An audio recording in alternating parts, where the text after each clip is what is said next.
If you've been a fan of Western animation in the past 5 years, odds are you have at least seen Rick and Morty, if not binge-watched the entire series several times and invaded a McDonald's chanting lines from the show in an attempt to get a packet of Szechuan sauce. I'm personally not the biggest fan of the show.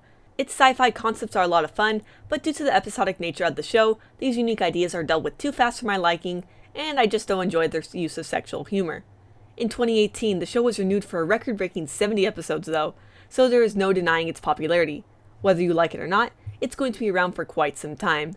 But nevertheless, I was still intrigued when I heard that the co-creator of Rick and Morty, Justin Roiland, was helping co-create a new series called Solar Opposites, about a family of aliens who moved to Middle America. I'm a huge fan of anything to do with aliens, so I felt I should give it a watch, even if Rick and Morty wasn't quite to my liking. I had to wait a bit longer than expected, unfortunately, as despite it being announced as an original series for Fox back in 2018, it was later shelved until Hulu picked up the show for 2 seasons. Despite this, I was still hopeful, as Hulu has sorely been lacking on any good original animated shows. So after years of waiting, the time is approaching now for the show to finally premiere on May 8th. Of course, I'm not the best at waiting, and luckily I was able to get an early look at the first season of the show so I can give my honest review. So, what exactly is Solar Opposites? And is it a fresh concept, or is it just another Rick and Morty? Here's my Season 1 review. Before I jump in, I just want to say if you enjoy my reviews, please consider subscribing and getting notifications for the channel. I also recently reviewed The Midnight Gospel, so check that out after watching this. Anyways, Solar Opposites is about a group of 5 aliens from the planet Schlorp. 2 adults, their replicants, and a pupa. An asteroid hits their planet, and they leave their homeworld, Superman style, and find themselves on Earth. They are then forced to adjust to life in suburban America, and some of them love it while others detest it. Ultimately, they are simply biding their time to protect the pupa, which is actually a living supercomputer that will one day evolve into its true form and consume the entire Earth and terraform it into a new planet for the aliens. By itself, this is a very interesting concept, especially with the pupa. The entire premise is relayed to the audience via the opening theme, with the exception of the true nature of the pupa, which is elaborated on in the first episode. One of the first things I noticed while watching this series is that the style is a dead ringer for Rick and Morty's, something people have been pointing out since stills of the show have started being released. You could have a crossover between these two shows, and there wouldn't be any jarring differences between the character styles. While I do like this art style, I do prefer when showrunners take a new approach with each new show of theirs. Even the small details such as their pupils having that fuzzy look and some of the distinctive Rick and Morty mouth shapes are exactly the same here. I believe this show should not have to be compared to Rick and Morty at every turn, but the similar art style does not make it easy. The voice acting doesn't help either, as Roiland voices one of the main characters in this show as well, an alien named Corvo, and the voice he uses is extremely similar to the voice for Rick, unfortunately. It feels like I'm the only Schlorpian who wants to escape this planet. That being said, the show has nice animation, and despite how simple they are, I do enjoy the appearance of the aliens. The show delivers on its promise to explore alien life in juxtaposition to humans, with aliens not just having different cultural norms, but also unique physiology. They're not just humans with weird colored skin.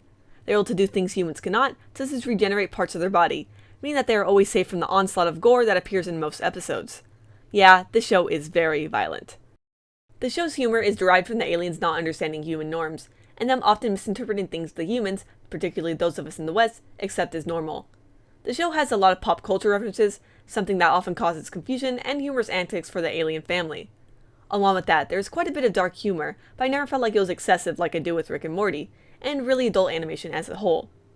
Most of the episodes involve Terry and Corvo, the 2 adult Schlorpians, doing something with their alien technology that ends up causing a ton of chaos, and them trying to reverse it before the end of the episode. Yummy Lack and Jessie, the 2 younger aliens, provide the B-plot, with most of their story revolving around attending a human school.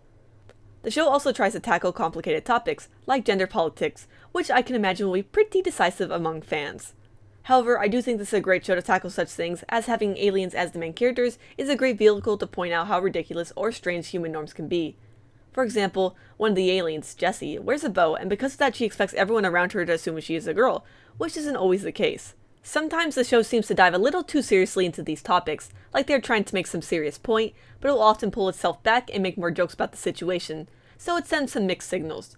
The most consistent storyline throughout the season is the replicants' human zoo, as in, they literally shrink down anyone that annoys them and puts them into a series of connected terrariums. These humans are forced to learn to survive in what is basically a post-apocalyptic world, and Jessie is pretty much their god. What the show does with these shrunken people is truly amazing, and I can't spoil anything, but let's just say it's really crazy. Whether it be the reoccurring small humans or any of the aliens, I actually like all the important characters in the show, which is something I cannot say for Rick and Morty. The emotional arc for this season involves the aliens bonding emotionally as a family, something that is implied to be odd to them, as on their home planet they were simply assigned to each other instead of forming a nuclear family the way we do here. The show takes this idea to places that get surprisingly deep, something I did not expect when I dived into this. But what a lot of you probably want to know is if this is its own show or if it just feels like a knockoff Rick and Morty. At first, it very much seemed to be the latter. Corvo doesn't just have Rick's voice, but a lot of his personality as well. He's able to create basically anything because of advanced alien science, hates almost everything about his life on Earth, and doesn't seem to care too much for the others in the family beyond his inherent obligations to them and what they are supposed to do for him. The more I watched, however, the more I saw that he actually does care for Terry and the replicants, even if they don't really care about completing the mission like they're supposed to. I suppose Rick does care for his daughter and grandson deep down, but I felt that it takes a long time for that to come up in the show, at least longer than it does here in Solar Opposites. The formula is very similar to Rick and Morty's as well, with one of the aliens generally creating their own problems using some sci-fi plot device, and everything more or less being okay by the end. One thing that makes the show different, however, is that unlike Rick and Morty, where it's two humans traveling out into space, it's just one group of aliens who are stuck on Earth, so in that way it almost inverts the narrative of Rick and Morty. Rick and Morty has the option of creating whatever alien planet they need to fit the story they want to tell in any given episode, but Solar Opposites can only explore this one alien family in juxtaposition to human life on Earth.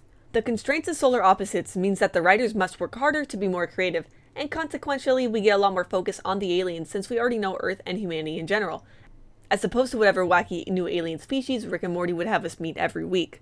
Since I'm a person that loves when a show focuses on developing its core characters, Solar Opposites already has me very excited for whatever else is to come. And thankfully, we know a second season is already on its way, with each season consisting of 8 episodes. As of now, I can say I'm a lot more excited for season 2 of Solar Opposites than I am for the return of Rick and Morty. I know a lot of people are quite attached to Rick and Morty, however, so I don't expect everyone to immediately love this new show with it standing in Rick and Morty's shadow at the moment. Some people who may have taken issue with Rick and Morty are hoping that Solar Opposites will be what Futurama was to The Simpsons, something the fandom saw as largely superior, the less popular underdog that is ultimately a better story. But as much as I enjoyed this new show, I don't think that is an apt comparison for what is happening here, at least just yet. I think the series has a lot of potential, and is definitely more my style for a comedy-based animated show. But I'd say the differences between the two shows are not enough to say that this creator is trying something completely new. If you love Rick and Morty, you should definitely give this a watch, as it has enough in common with it that you may enjoy it. If you didn't like Rick and Morty, however, I'd still say give it a chance, as it nerfs a lot of what I consider to be Rick and Morty's flaws. I wasn't quite sure when I watched the first 2 episodes, but by the end of the season it had more than won me over. And that pretty much covers up my review for Solar Opposites Season 1. In the comments below, let me know what you thought of the season once you get a chance to watch it.